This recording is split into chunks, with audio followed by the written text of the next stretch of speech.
2013 সালের 5 মে শাপলা চত্বরে হেফাজতের সমাবেশে 63 জনের মৃত্যু হয়েছে বলে অভিযোগ তোলে মানবাধিকার সংগঠন অধিকার। কিন্তু সরকারি তরফে বলা হয় মৃতের সংখ্যা 13 জন। ওই বছর 10 জুলাই নিহতের তালিকা চেয়ে অধিকারকে চিঠি দেয় তথ্য মন্ত্রণালয়, কিন্তু সংগঠনটি তালিকা দিতে অস্বীকৃতি জানায়।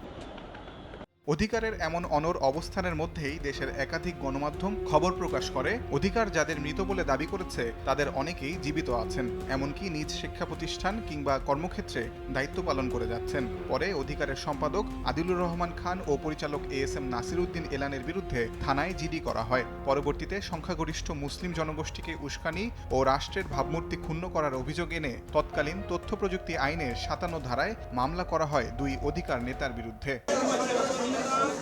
এক দশক পর সেই মামলার রায়ে দুই অধিকার নেতাকে 2 বছরের কারাদণ্ড দেন আদালত।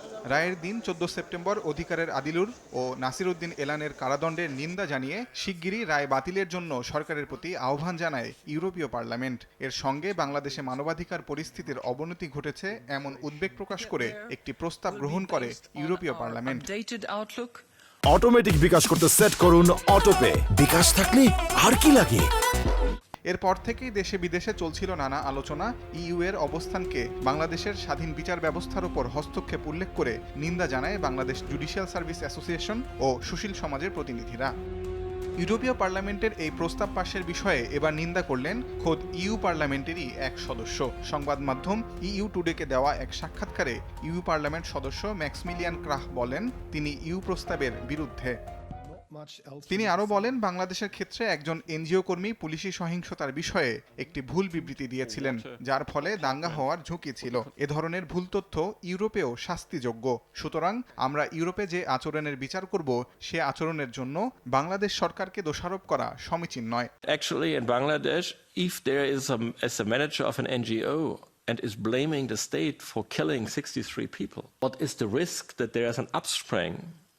And although this is a lie, then all the authorities are allowed to stop this man from spreading lies. EU কার্যালয়ে বাংলাদেশ বিষয়ক এক সেমিনারে অংশ নিয়ে ইইউ পার্লামেন্ট সদস্য ম্যাক্সমিলিয়ান ক্রাহ আরও বলেন মানবাধিকার ইস্যুকে পশ্চিমা বিশ্ব একটি হাতিয়ার হিসেবে ব্যবহার করে অন্য দেশের ওপর। পশ্চিমাদের নীতির সঙ্গে একমত না হলেই তারা মানবাধিকার নিয়ে সবক দেয় বলে মন্তব্য করেন তিনি।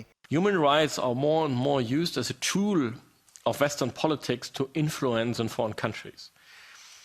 And as long as you have a government that is not fully aligned with Western foreign policy, you have to be aware that you get lectured on human rights.